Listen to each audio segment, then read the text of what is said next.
Most men don't struggle with weakness, they struggle with shame. You tell yourself to man up, but nothing actually changes. So you keep showing up, doing your job, playing your role, while everything underneath starts breaking. Reiner Braun has been doing that his entire life. And Attack on Titan is the most honest portrait of what that actually costs a man, psychologically, physically, relationally, that anime has ever put on screen. In this video, we're breaking down why every man should study him. Like the video, then let's get started. Before we get into the psychology, we need to understand what Reiner was asked to carry before he was old enough to understand what carrying meant. He was a child, a mixed-race Eldian kid in Marley, already an outsider, already ashamed of what he was, who decided that if he could become a warrior, if he could be strong enough and useful enough and loyal enough, he could fix everything. His family, his status, his mother's shame, himself. He didn't become a soldier, he became a solution to a problem that was never his to solve. And he was maybe 12 years old when he made that decision. In psychology, this is called parentification. When a child assumes emotional or functional responsibility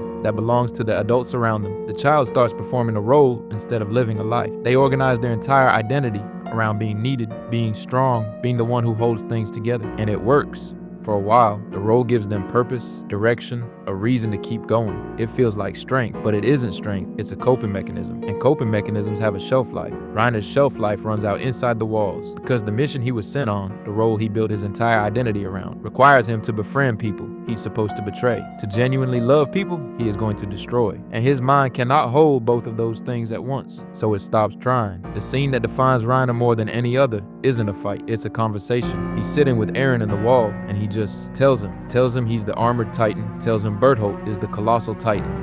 Matter-of-factly, like he's reporting the weather, like part of him genuinely forgot that this was supposed to be a secret. Like part of him genuinely forgot which side he was on. That's not a writing error, that's clinical dissociation rendered in anime form. And it's one of the most accurate depictions of a fractured identity under sustained moral trauma that the medium has ever produced. Dissociation, in the clinical sense, is what happens when the psyche is asked to hold experiences that are too contradictory, too painful, or too morally unbearable to integrate. The mind doesn't break, it compartmentalizes. It creates walls between different versions of the self, so they don't have to confront each other. Reiner the warrior, Reiner the soldier. Two identities, two sets of loyalties, two completely incompatible versions of who he is and what he's done. And for years, he manages to keep them from touching. The scene in the wall is the moment the wall between them crumbles, and he doesn't even notice it happening. Now here's the part that applies way beyond Reiner and way beyond anime. What he's doing is a more extreme version of something millions of men do every single day. You put on the role, the provider, the strong one, the one who doesn't need anything. You get so good at performing that role that you start to lose track of where the performance ends and where you begin. You don't dissociate the way Reiner does, but you do compartmentalize. You do separate the version of you that's struggling from the version of you that has to show up. And over time, those two versions stop talking to each other. That's not strength, that's a system failure waiting to happen. The scene everyone talks about, and the one that earns this video's title, is the rooftop.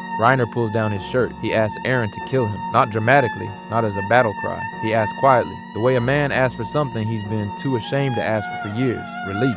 Permission to stop. He has been holding the weight of what he's done for so long, with no one to tell, no way to process it, no framework that allows him to be both guilty and still worth something. And he is exhausted in a way that sleep can't fix. That scene is a portrait of what happens to men who are never given permission to fall apart, who are handed a role and told that the role is who they are, who learn that strength means not needing anything, and then spend years paying the bill for that lesson. The thing Reiner never had, and the thing the show suggests he desperately needed, is someone who could hold both versions of him at the same time. The warrior and the boy, the mission and the guilt, without collapsing the contradiction into a verdict. That's not weakness, that's what integration actually looks like. And it's the thing most men are never taught to do for themselves, or to offer each other. Reiner survives the series, and his survival matters because it isn't triumphant. It isn't redemption in the clean Hollywood sense. He survives broken, guilty, responsible for things that can't be undone, and still alive, still choosing to be present. That's the most honest version of what recovery looks like for a lot of men. Not healed, not absolved, just still here, still trying to integrate what happened with who they need to become. There's more dignity in that than in any of the armor he spent years building. Reiner Braun is worth studying because he shows you the full art. What it looks like to build your identity